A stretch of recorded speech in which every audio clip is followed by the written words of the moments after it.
Thank you. Thank you for the opportunity to come and talk to you all today. Connie's given a nice overview of liver disease in children with alpha-1.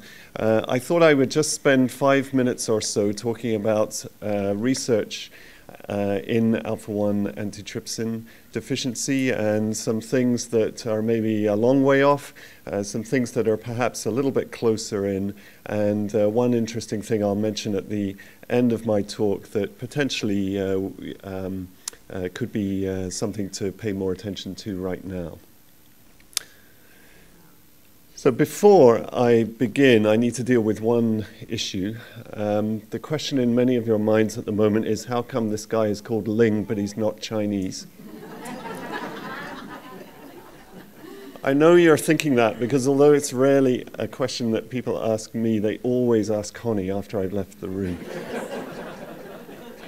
So it comes from the fact that in places like this moorland in England, where I and my ancestors originate from, the heather is called Ling, and people that used to live out in these places became known as Ling. So now that we've dealt with that, let's move on. So first of all, the science fiction, and unfortunately, the idea of gene therapy is still somewhat of a science fiction. It's the holy grail that many people have been working towards for numerous disorders over many years now.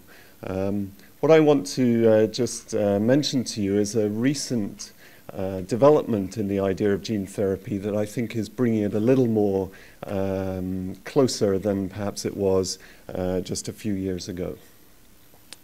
So, and again, please. So this picture is of a little cloud of what are called induced pluripotent stem cells. So these cells are taken from an adult. The idea of a stem cell is something that perhaps is more familiar to people when thinking of embryos and developing newborn infants. These are cells that can divide and change into any cell in the body. So this is really where the whole thing begins. But what's new is the idea that you can take cells from a skin biopsy of an adult and you can create stem cells that can then subsequently become any cell in the body. So that's a new development that has opened up any number of possibilities. Now, within those stem cells, of course, is the heart of the problem with alpha-1 antitrypsin deficiency, which is the DNA. And there's been a couple of different major hurdles for gene therapy, one of which is the nature of the cells that one might try to change to reinfuse into the liver, in this case, to try to repopulate the liver. The other is the way in which one might alter the DNA and how correctly one might be able to do that. And one of the problems has been that in targeting a mutation in DNA and trying to correct it, often the techniques have left behind some abnormalities on either side or some differences in the DNA on either side of the area that has been corrected.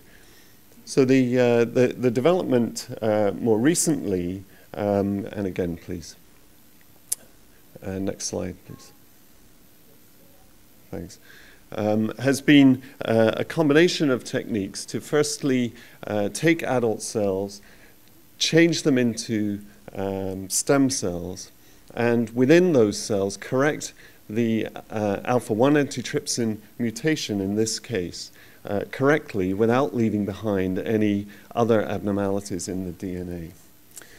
So this is a nice study that was undertaken in Cambridge, England, with a group that's been working in alpha-1 antitrypsin deficiency for a long time.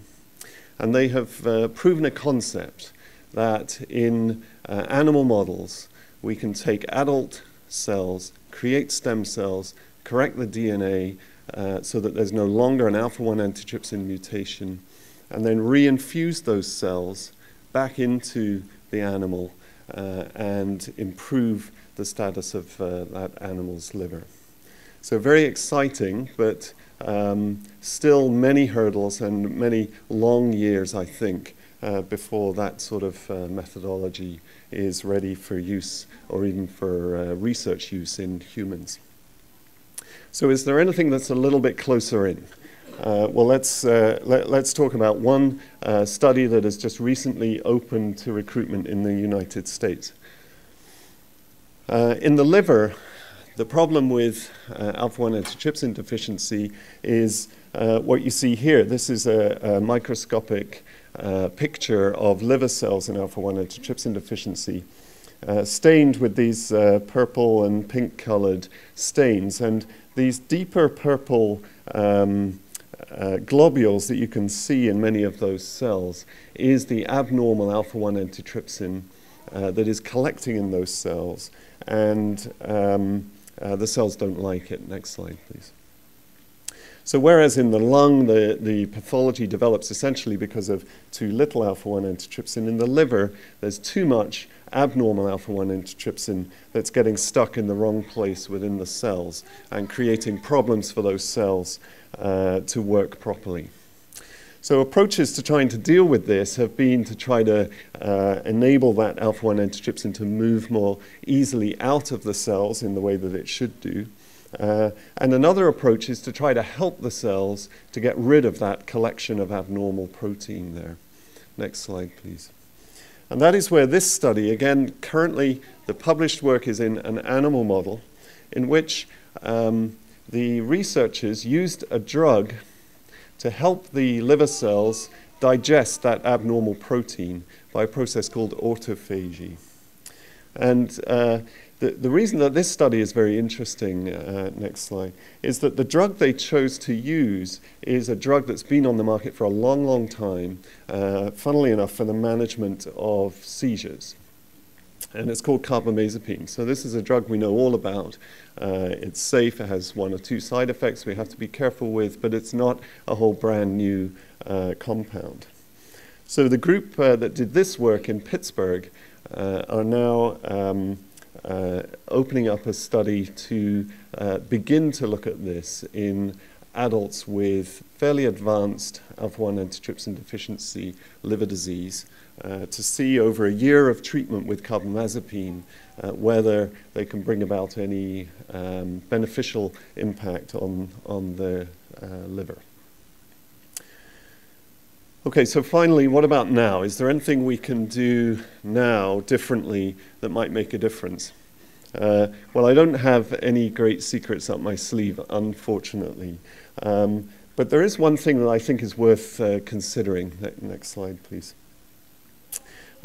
We often talk about vitamins. I'm sure you've all heard and thought about vitamin supplementation on a regular basis. This research study that I'm mentioning now is undertaken by a group in Israel. Again, it's an animal model, but there is some human data here as well. So let me just take you through this. The vitamin of interest is vitamin D. Now, we know that vitamin D is good for us for lots of different reasons. That's why I think this is something just to bear in mind right now.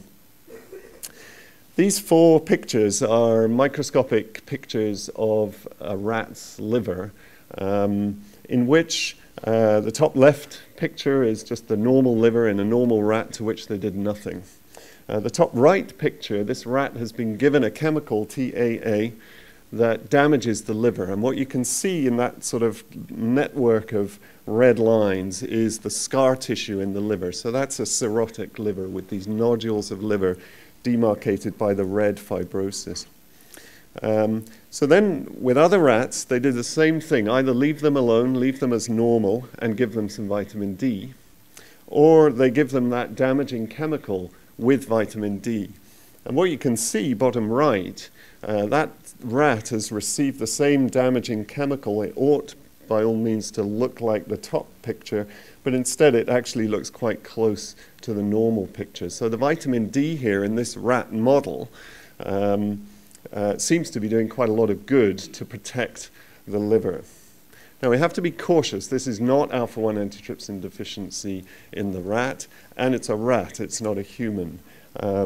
So can we take that to humans? Is there any evidence from humans? Well, There is some work in humans, so far what we call cross-sectional studies, taking groups of adults with various liver diseases, not yet alpha-1 antitrypsin deficiency, and looking at the vitamin D status in those who have bad liver disease, medium liver disease, and very little liver disease.